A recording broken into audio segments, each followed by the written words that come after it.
Assalamualaikum warahmatullahi wabarakatuh. Salam sejahtera. Om Swastiastu. Namo Buddhaya. Salam kebajikan. Rahayu. Salam dan bahagia.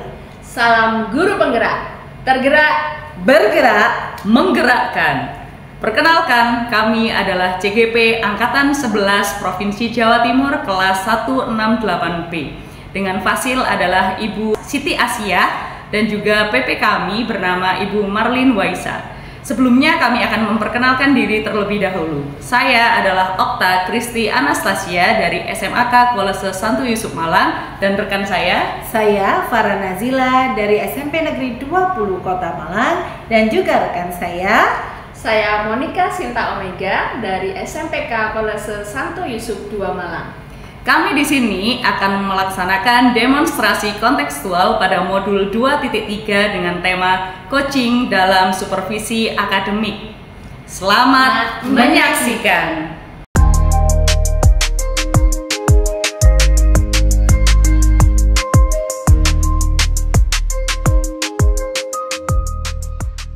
Selamat pagi Bu Sinta. Selamat pagi Bu Okta. Gimana kabarnya?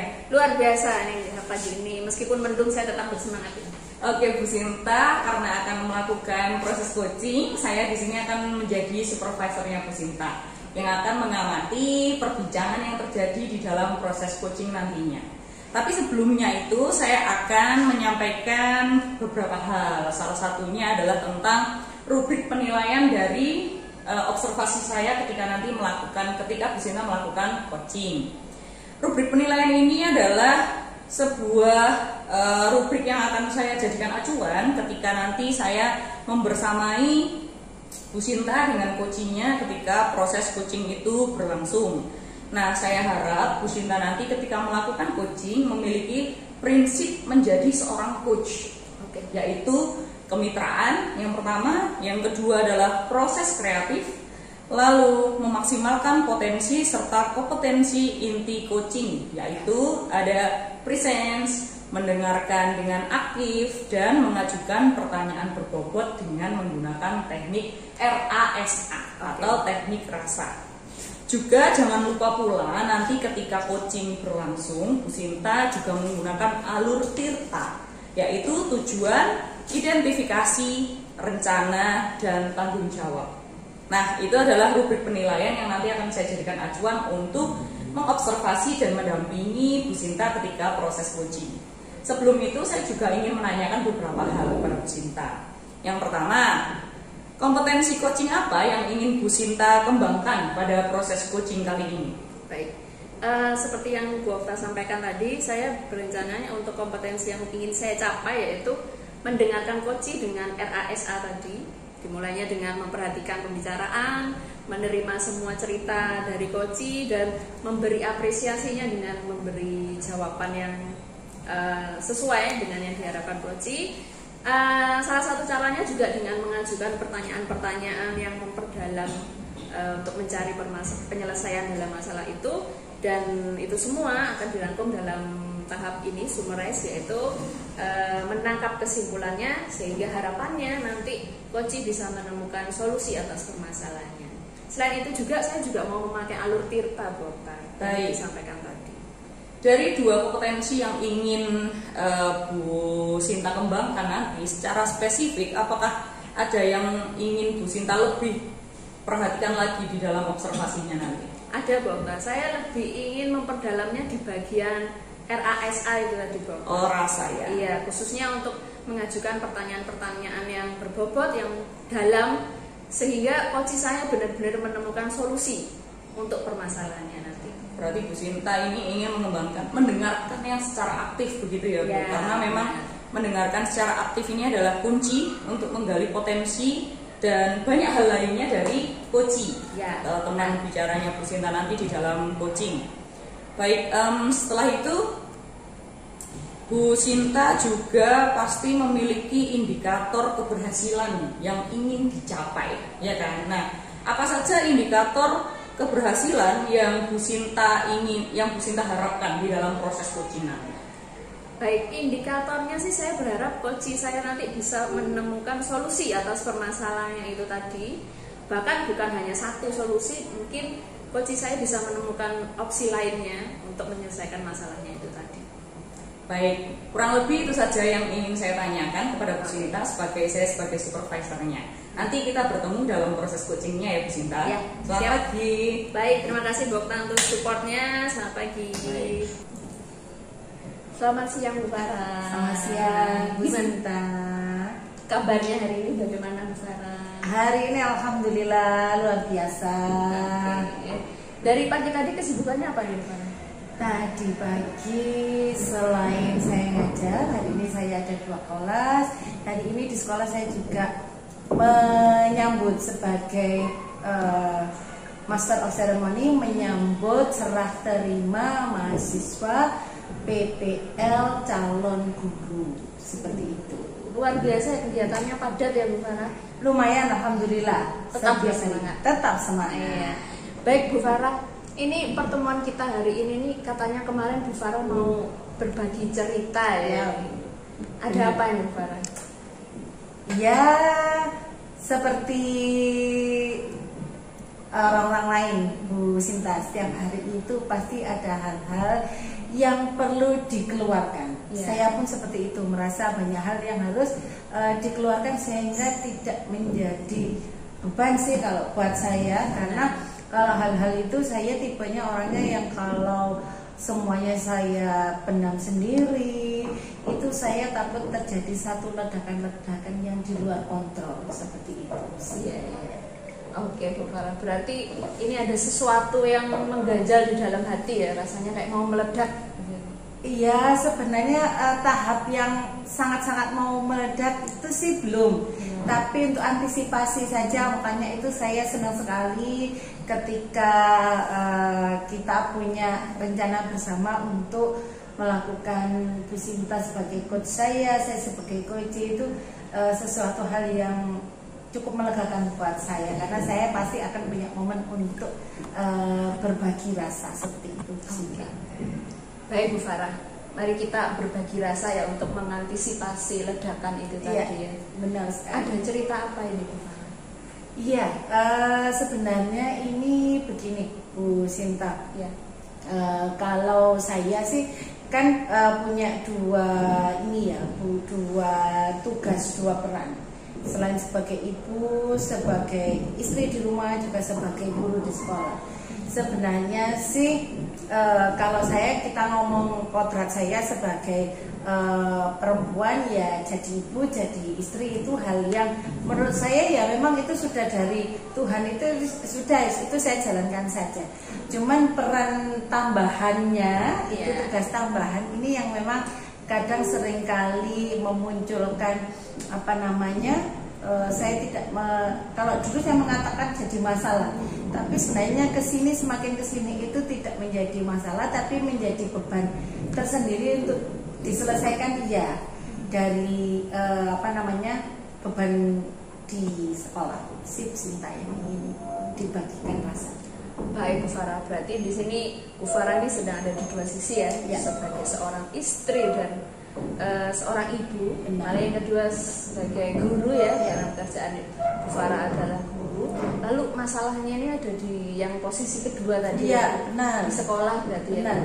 Iya, ini permasalahannya seperti apa Bu Farah kalau boleh tahu? Iya, jadi begini, kalau di sekolah itu sebenarnya saya sendiri sebagai guru itu kan sebenarnya panggilan hati, ingin mengabdikan diri di dunia pendidikan, berbagi ilmu untuk anak-anak.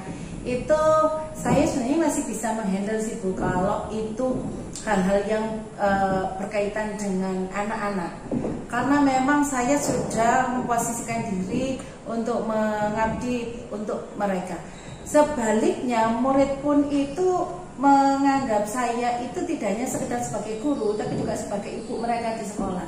Jadi kalau sebenarnya kalau ngomong beban permasalahan di sekolah itu, kalau dengan murid saya 19 tahun mengajar, mau 20 tahun, itu sebenarnya kalau saya mau melihat kembali, recalling kembali ke belakang, itu permasalahan dengan murid itu prosentasenya itu tidak sampai 40% itu saya punya masalah dengan anak-anak. tapi lebih ke penyesuaian begini. Kalau dengan rekan sejawat, karena kenapa? Kalau di lingkungan sekolah itu saya merasa kadang kita dengan guru itu, sesama guru itu kan sama-sama punya rasa sama. Saya sama kamu itu sama. Di atas kita itu ya sudah kepala sekolah. Nah itu seperti itu. Baik Bu Farah, berarti dari permasalahan yang sedang Bu Farah hadapi bersama rekan sejawat itu tadi, ke depan ini rencananya Bu Farah seperti apa apabila ada permasalahan seperti itu tadi? Ya, jadi begini Bu Sinta, alhamdulillah sekarang saat ini saya sedang mengikuti pendidikan guru penggerak. Di pendidikan guru penggerak itu saya mendapatkan satu ilmu itu tentang PSE dan KSE, tentang pembelajaran sosial emosional. Tapi mungkin karena di guru penggerak itu ada batasan-batasan waktunya untuk belajar, sehingga saya masih merasa kurang. Tapi jujur saja itu memberikan kontribusi yang luar biasa untuk pengembangan diri saya, terutama bagaimana merespon satu situasi yang mungkin membuat saya tidak nyaman. Nah, ke depan saya akan fokus lagi, saya akan belajar lagi, baik itu mengikuti pelatihan online, membeli buku tentang PSE dan KSE, karena saya sangat mempunyai minat yang tinggi tentang bagaimana mendalami pembelajaran sosial emosional. Ya mungkin tentu saja saya masih punya target, ya. Saya banyak mengevaluasi meskipun saya merasa bahwa sudah settle dengan respon-respon yang saya berikan, tapi saya masih mempunyai list tentang bagaimana saya memperbaiki. Nah ke depan itu mungkin saya punya target 1, 2, 3 bulan akhir tahun ini saya harus benar-benar menjadi menjelang tahun baru saya menjadi orang-orang yang jauh lebih baru lagi. Saya belajar PSE, mendalami KSE, mengikuti seminar, mengikuti pelatihan pengembangan diri, bagaimana dengan tema-tema terutama pengelolaan emosi dan juga growing mindset. Itu Bu Sinta. Oke, rencana yang luar biasa Bu Farah. Berarti Bu Farah ke depan akan memperdalam ilmu dari PSE, di KSE, pengembangan diri. Nah, berarti kalau jangka waktunya dalam bulan tahun baru nanti ya Bu, jangka waktunya itu dari bulan ini berarti berapa bulan ini Bu? Sekarang itu September, Oktober, November, Desember. Nah ini memang saya membuat target ini sendiri karena apa? Ternyata tidak hanya membawa manfaat buat diri saya, tapi juga buat murid-murid saya. Saya juga menerapkannya ini rencananya untuk murid-murid saya juga, Bu. Jadi saya menerapkan pembelajaran PSE, KSE untuk murid-murid saya. Bagaimana nanti ya ini kan sudah menjelang semester ganjil akhir. Bagaimana nanti berbarengan dengan tahun baru, anak-anak biasanya punya resolusi. Saya pun punya resolusi. Itu target yang akan saya buat bersama dengan murid-murid saya. Bagaimana nanti semester 2 di bulan Januari itu kita itu mentransformasi diri kita menjadi manusia-manusia yang jauh lebih baik. Jadi pasti harus punya target itu. 3 bulan ke depan harus mentransformasi diri, mempunyai emosi yang lebih stabil dan sehat. Oke, luar biasa Bu. Itu rencana yang sangat mulia Bu Farah karena untuk murid-murid juga ya ini. Berarti Bu Farah nanti untuk rencana aksinya nanti ukuran keberhasilannya Bu Farah itu gimana? 1, untuk diri saya sendiri tentunya saya lebih bijak. Kalau dulu meskipun mungkin saat ini ya meskipun saya tidak memberikan reaksi-reaksi yang frontal, tapi masih ada rasa mangkel, rasa sakit hati. Ya, indikator ketercapaian saya ketika saya bisa menerima orang itu apapun kondisinya.